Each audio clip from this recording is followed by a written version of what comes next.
Shalom.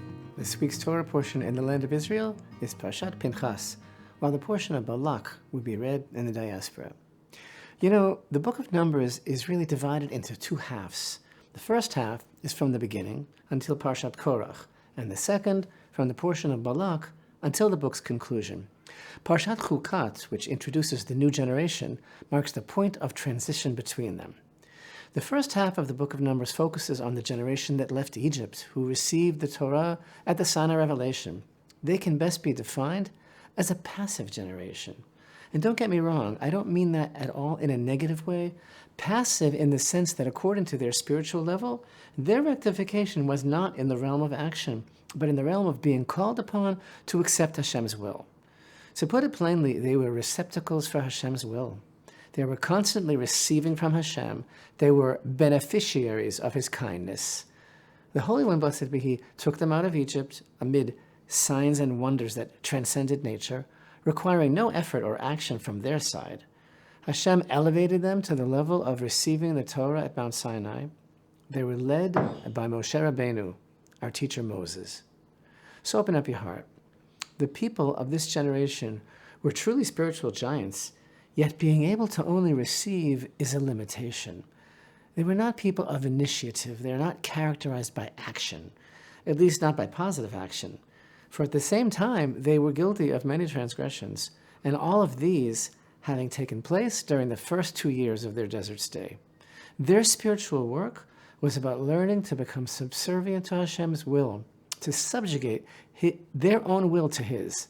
Thus we find that all their sins were expressions of their own desires or complaints and protests against the divine will. But they weren't sins of bein adam lechavero. They weren't transgressions between man and his fellow man. Their trials and tests were all about submitting to God. In Parashat Chukat, we witnessed the turning point, the transition. The events of that portion took place in the 40th year in the desert, and the original generation of the desert had all passed on.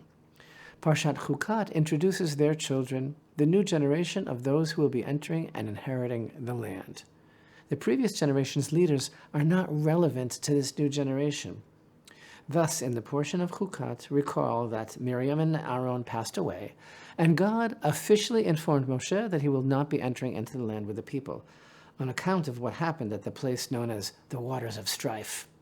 Now, in our Parsha of Pinchas, God instructs Moshe to ascend to the mountain of Avarim, and from there he'll be able to look out upon the land that God has given to the children of Israel. He won't be joining them.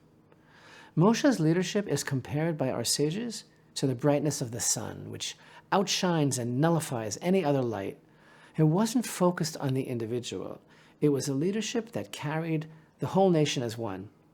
The new generation that's now preparing to enter the land is proactive, and they will require a leadership that will afford them a more active role.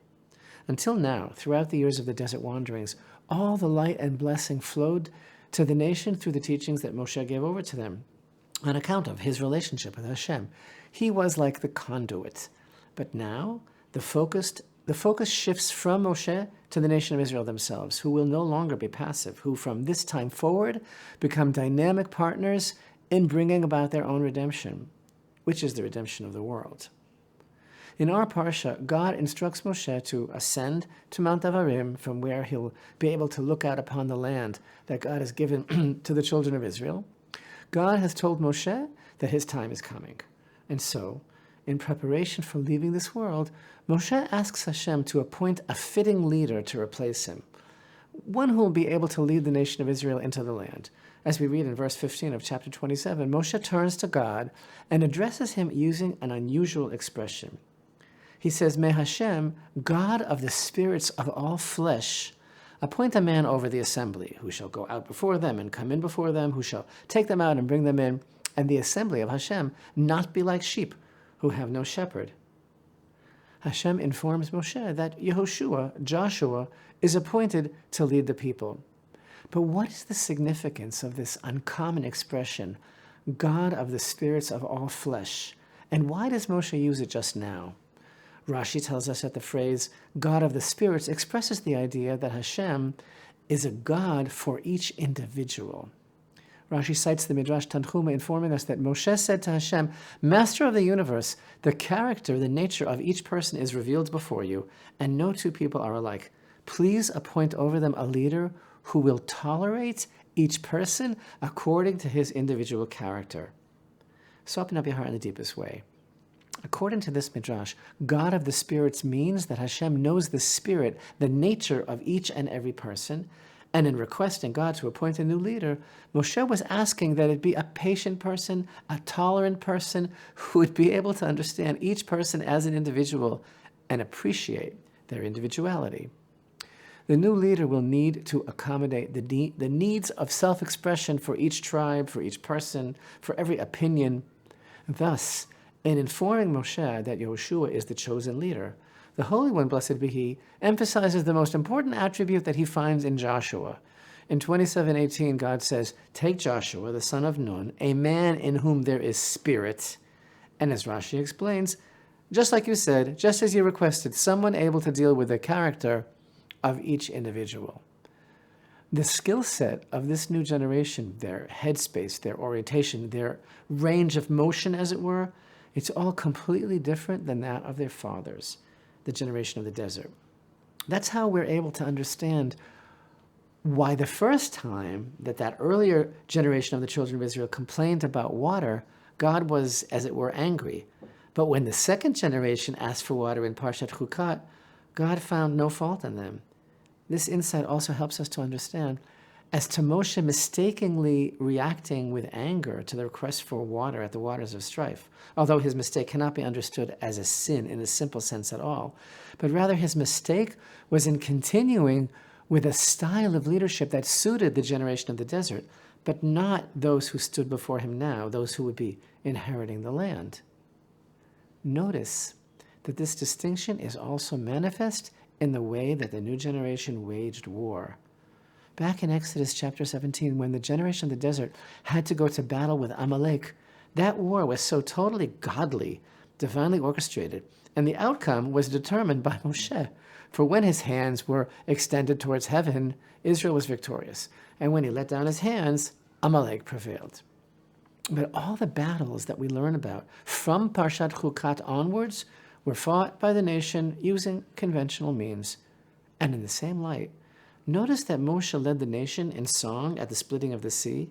But in Chukat, we read that Israel sang a song at the well. The nation sang of their own initiative, and in that song, Moshe's name is not even mentioned. And there are other more noticeable differences as well, as opposed to God's severe criticism of the spies' mission in the generation of the desert, for example. In chapter 21 and verse 32 of Parashat Chukat, we learn that Moshe sent spies to Jazer, and there's no disapproval at all.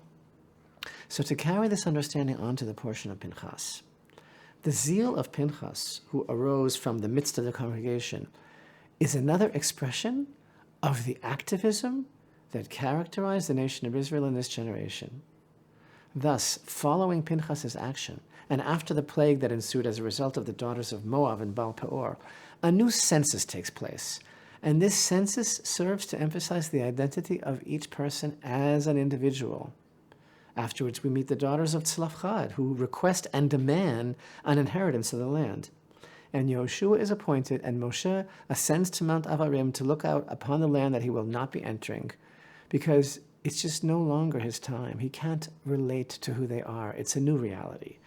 And as Moshe was compared to the sun, our sages teach that Joshua's leadership is compared to the moon. The moon takes the light it receives from the sun and divides it into smaller portions of light that can be tolerated and can reach out to each individual. Yehoshua is the leader who will divide the land among the tribes of Israel, shifting the illumination from the national level to that of each individual. All the generations are in sequence, a progression. We're all part of the process leading to redemption. Every age is presented with different challenges, and its leaders need to understand their generation's limitations and also their unique strengths. The generation of the land was called upon to be proactive, and they had a direct role in determining their own fate. Moshe was the greatest leader ever, but he did not relate to the next generation. Our generation is also proactive, made up of very complex individuals. facing complex challenges, and blessed by God to be very much involved in shaping its own destiny. We need a unique leader who understands this complexity, a wise and courageous leader, but fearing only God, compassionate in the extreme and empathetic. The great Rabbi Kook stated so powerfully and so succinctly, one who does not understand that we are in the time of redemption is not capable of being a leader in these times. This is precisely why our Torah portion of Pinchas concludes with the instructions for the daily offering in the Holy Temple, as well as the additional Musaf festival offerings. These commandments were given here to the new, proactive generation about to enter the land, because Israel's role is to bring divine blessing into the world through the service of the temple. As we prepare to begin the period of the 3 weeks of mourning for the Holy Temple, may we truly rise up to shape our own destiny. May we merit to the leader who will be filled with the Spirit of Hashem, who will smash the illusions of idolatry and lead Israel and the entire world to receive the full measure of God's blessings. Shalom. Thank you for watching and for being part of Jerusalem Lights. Your support enables us to produce and broadcast Torah for everyone. Shabbat Shalom.